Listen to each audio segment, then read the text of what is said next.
And we are back, and let's talk about Impact Wrestling Rebellion. Probably one of these most bizarre events I've ever seen. So as you know, Impact Rebellion took place on 2 different nights, and they were a week apart. So, you know, it seems like it happened so long ago, but actually just occurred like over the past 2 weeks. Yep. So, it was a very bizarre pay-per-view. I honestly think if they could have waited another week and could have gone to Florida and had some people. Yeah. And they could have done every match essentially fine. Right. But they didn't. Right. Which is, well, except for the main event, but we'll talk about that. Yeah. All right, so let's talk about night number 1. It was a 6-man tag. It was OVE versus Rhyno, Tommy Dreamer, and a mystery partner, which turned out to be Crazy Steve out of nowhere. Just, hi, I'm back, kind of thing. Right. The best part for me was the commentary. Let's talk about the commentary. The commentary team was Josh Matthews and Madison Rain, who actually have really good chemistry together. Obviously. It's almost like they live together. Oh my god. Now, we were tweeting, and we even gave a lot of compliments to the commentary. We're like, wow, this commentary is really good. I even tweeted to Scott Demore, and he's like, and I'm like, this is actually a really good commentary team. Oh, and he was like 100% there, and I even said, if you follow us on Twitter, anyway, go follow us on Twitter, that the fact that they did not do that, like, as they were laying in bed together was a wasted opportunity. And right, with some rosé and right? some chocolate, and between he's inside of her and we watch it, that's fine. Twitch wouldn't ban them at all. Oh, also, this was on Twitch. We watched this on Twitch. Yeah, so during the commercials, instead of actually seeing commercials, it was just Melissa Santos. They had a great back and forth. It was really good chemistry. Yeah, it was. Anyway, from that digression, this match was terrible. It was absolutely awful. It was just terrible, and people are like, wow, OVE are really bad wrestlers. Honestly, they kind of are. They are. There was no chemistry whatsoever. Nope. Tommy Dreamer and Rhyno are old, and Crazy Steve. I like Crazy Steve as a wrestler. I like the gimmick, and it's fine, and he's a decent competitor, but this was useless. Why? Why did this match happen? Right. Gore for Rhyno, Tommy Dreamer, Crazy Steve to win, blah, blah, blah, moving on to a much better match. I actually really like this match. It was versus XXXL versus Fallah, Bahh, and TJP. This match, I mean, I liked it. It was alright. I mean, I think the tag division in Impact is strong. I really enjoy it. It's not as strong as AEW. No, okay, you're comparing a thing that they've really focused on, laser focus, which is AEW. Where this, like, the tag team division has gone up and down, up and down, up and down. Right. And this one is kind of like in the middle going up. I'm really enjoying what they're doing. There was like a tandem thing on Larry G for the Rascals to win. It wasn't a terrible match. I was more tweeting and blah, blah, blah. I mean, there was no reason for it. I kind of wish it was like a number 1 contenders match or something. So at least there was a reason. Right. But the Rascals won. They're probably next in line to take on the North, who are a great tag team. All right, next match is Willie, Mack, and Ace Austin for the X Division Champion. This was actually the best match of the night. Easily the best match of the night. It was... There was a story with it. You know, it was a good story. And they have really good chemistry. They have very good chemistry. See, that's my other problem going into this, too, is that there weren't very many good stories. Right. Well, given the circumstances, they kind of had to make some adjustments, and they could have done something. Right. And I think they kind of did with some matches. But anyway, I mean, I'm not going to hold that to them because obviously... Willie, Mack, Ace Austin, good rivalry going into it. I have a lot of vested interest in it. Right, we watched, they had a tag team match in Vegas. We were there. It was really cool. Ace Austin wrestled like every night multiple times. It was really impressive. Like, that guy can go. It was a 6-star frog splash by Willie Mack to become the new X Division champion, which I think was the right move. All right. Yeah, I mean, this was easily the match of the night. Yeah. Kylie Ray and Kiera Hogan. I hated the rivalry going into this. I did not like the rivalry, but the match itself was good. Yeah, I really enjoyed this match, where Kylie Ray won with the STF, which is something that she's been doing. Honestly, I think it's weird that she asked for her release in AEW, but obviously, it was a personal decision. I think she left because of outside circumstances where she had to take care of it, which is fine. You know what? Right. And AEW said, we understand. If she ever wants to come back, she's more than welcome to. Right. And I just don't, I think it was more about time. Right. I think it's like, I can kind of make my own schedule here, so I'll kind of do it that way. Anyway, good match. I really enjoyed it. Yeah. Kiera Hogan's getting a lot better in the ring. Yeah, she is. I really enjoy her as a heel. Anyway, Sami Callihan and Ken Shamrock. This was a unsanctioned match, correct? So the beginning sucked. Yes. The ending sucked. Ken Shamrock. The middle was good. Yes. Ken Shamrock is terrible. He is a very awful wrestler. And I cannot believe I said that because he was actually a good wrestler back in the day, but man, he is like stiff. He's god-awful. He's stiff. He looks terribly old. Right. And it's like, dude, you can't do this like this. So what do they do with it? They do a cinematic thing. Yes, so they... I love Sami Callihan's evolution. Mm-hmm. He's like, he went against his own partner. Oh, yeah, so OVE got involved. Sami Callihan was going to hit Ken Shamrock and said he hit Madman, Fulton, and the rest of OVE. And then he's like, no, I'm going to fight Ken Shamrock. Literally, his new gimmick is, I've seen everything. And, he's like the hacker gimmick, which is really cool. He was. I think he was a hacker gimmick back in... WWE, yep, when he was Solomon Crow. Except now he's a little more grungy, which I really like. He's supposed to be grunge. Like, he has that look. And honestly, the story going into this was fine. I actually liked the story. It was a good story going into it, absolutely. And Ken Shamrock, he put on probably the worst ankle lock I've ever seen because he's like... It's like he shit his pants. Right. And he's trying to not have it run down his leg. Right. And it's kind of weird how they had it end on an ankle lock. Yeah, and he passed out. Yeah. He passed out with an ankle lock. It's like he did not. What? He did not work on the leg. There were no moves going to the leg that led up to that point either. That was a problem. If it was like, obviously I slammed like a car door on the ankle, and Sami Callihan's obviously like screaming in pain. It's like, okay, that ankle is broken, and your body is going through so much pain that you pass out. Fine. Okay, they did that with Bret Hart and Stone Cold, where Bret Hart attacked the legs and the back of Steve Austin, and Steve Austin passed out with in the sharpshooter. Right. That was good storytelling in the match. Right. This had none of it. This was the opposite of good storytelling. Well, Sami Callihan's character evolved a little bit as a result of the story, but Ken Shamrock just sucks. Yeah, no, never do this again. This was the ending of night one. Obviously, the Willie Mack Ace Austin match on story build and the match itself was easily the match of the night. Yeah. And what star rating do you give night one? I'm based out of 5 or 10. Based out of 5. I'm going to give it a 1. And the only one thing that I'm actually going to do it with, Kylie Ray and Kiera Hogan was a nice little palate cleanser. Right.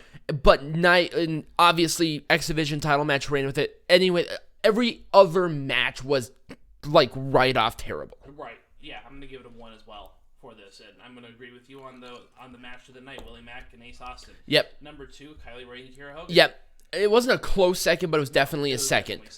Anyway, let's go to night 2. Usually we do a break, but obviously we'll have 4 parts, and we ain't doing that shit to you. I don't want 4 parts. This is obviously our longest part right here. Right. But that's all right. Night 2.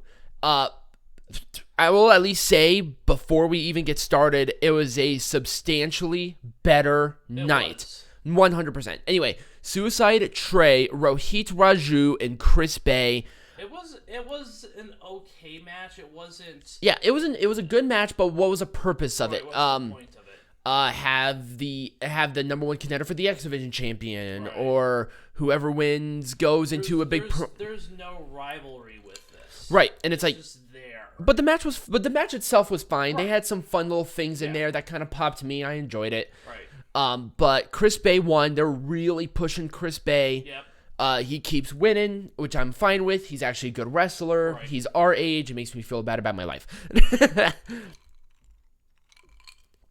You could have said something. No. You just wanted me to take the drink. Yeah, I was just gonna have you take a drink. All right, guess what? We're gonna start a new podcast. We're gonna get really shitty mics, and we're gonna say nothing except we're just gonna drink, and they're gonna listen from the drink going into our mouths, into our body, and splashing into our stomachs, and we go, and that's just going to be it for an hour, okay? Oh, man. So, anyways, yes, Chris Bay won. Yes, it was okay. Chris Bay won. Liked the match. No reason for it. All right, Cousin Jake versus Joseph P. Ryan. They at least had a decent little rivalry They have a rivalry going into it, which is okay. The match itself was kind of weird. It was. I didn't really enjoy it. Like, there was a weird structure to it, which I did not enjoy. It's like you have this decent build-up to the match. Right. And given... It felt long, where there were a lot of spots that did not have to be necessary. In there, right.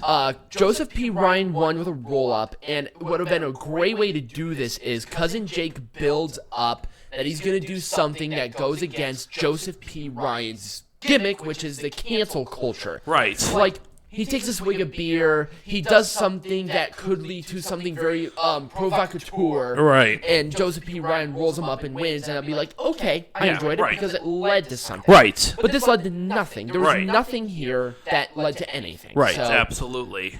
But it was meh, it was just there. High match. Right. Jessica Havoc and Rosemary in Full Metal Mayhem. The original match was the Knockouts Championship match. Now the reason for it is because I think Taya Valkyrie couldn't make it. Yes, Taya Valkyrie could not make it. I think she's still technically working under a work visa. Oh, because she's from Canada, right? Yes, she's from Canada. She's married to John Hennigan, but even if she's married to an American and lives here, she's still under... There's still a process. Yeah. So I think she just got stuck in Canada at the time. That or Jordan Grace. I can't remember what happened. But anyway, this match was weird. It was. It meant nothing to me. There was a random bitch who just showed up and... Oh, yes, this is the one where Nevaeh shows up just randomly, has no involvement in the match. She did not do a thing. And here's the thing about Impact Wrestling and debuts. They suck at it. They are just terrible at it. And here's the thing, too, what I found interesting is that obviously Madison Rayne knows who this person is. But Madison Rayne gives us, the fans, no explanation. We figured no idea. Right. We had to figure it out on our own. It's like, this is not how you introduce someone to a promotion. If you're going to do something like this... I know who this person is, but it's not important for you to know. It absolutely is fucking important. So what the relationship was, the reason she was out here, because she worked as a tag team, I think in Shimmer or Shine, one of those two, with Havoc. So that is also she is married to, I believe, Jake Crist. Same bitch. Now, it's fine. Yeah. And if they explain that to the casual audience, unless it's somebody that they can instantly recognize. Right, easily identify. Like, oh my god, here's Mickie James or whatever. Right. That's a much different story. But this if it was like Sarah Logan. Right. Then it's like, okay, definitely Sarah Logan. Don't have to explain it. Boom. Right. We all know who this person is. We're off to the races. Right. But the fact that they did not mention it, she did not get involved in the match. She did not interact with anybody, and nobody told us who this person was. And then she just disappeared. It meant nothing. Right. It's like, oh, this random person shows up. Okay, what's the relationship? Right. What? Like, have her attack somebody. Have her screw the person just by standing there. They didn't even notice this person. Right. It made no sense. It didn't. And like I said, the commentary team they didn't spend any time explaining who this person was, where they came from, why it's significant. That's your guys' job, is to explain this crap. You don't have to call the match. When something interesting is happening, you let us know who this person is. Right. Madison Rayne. Right. It was a random pipe shot by Rosemary in the face of Havoc for the win. It was a weird match. It meant nothing once again, and I did not care for it. It was probably the worst Full Metal Mayhem match I've ever seen. 100%. Absolutely, it was. There was nothing there. It was just people just hitting each other over the head. It's like, okay, whatever. Right. I mean, they could have done something cool if they made this one a production. Right. Like This was the the match that you wanted to make a production match or a cinematic or a cinematic for night 2. Right. This is the one you wanted to have, but no. Just in the match. And then at that point, have Nevaeh introduce, have her and Jessica Havoc lock eyes, where she's like, "Why are you here?" Then you don't have to do explanation because obviously she's interacting with them. But this was the most flubbed match of both nights. Yes. I'm saying that this match was the biggest fuck up. They could have done so much better with it, but they didn't. Right. You have the creative freedom. They didn't do it. They were very lazy about it. Anyway, basically, the story that they were telling is that Eddie Edwards voluntarily did not show up to Rebellion for the safety of his family, which is fine. Also, he's in Boston, which is a generally higher risked area for COVID because it's relative to New York. Right. Tessa Blanchard got stuck in Mexico. Right. Because obviously she's married to Daga. Right. And I think they got married right before they got locked down too. So obviously they were being together. Whatever. But she is a citizen of the United States. So she could have made it if she was in the United States at the time. Michael Elgin shows up. He basically wants the announcer to call the forfeit and make him the champion. Right. Because he showed up. Moose comes out with not the original TNA World Heavyweight Champion, but the last iteration when it was called TNA. Yeah. The most recognizable TNA World Champion around his waist. He comes out, they're going to fight. Yep. Great. Okay, this is a solid save. Then Hernandez comes out and says, let's make it a triple threat match. So this, I'm going to at least say now, this is going to be their interim World Heavyweight Champion. Is that confirmed? No. Okay. But what I'm thinking in my mind is that at least they have a main heavyweight champion that they can work with for the time being. Okay. Because they probably don't know how long Tessa Blanchard is going to be next from coming back into the country. Right. So at least they have something. Right. Okay. Michael Elgin, Moose, Hernandez to determine the first, at least to my knowledge and what I would do, interim TNA World Heavyweight Champion.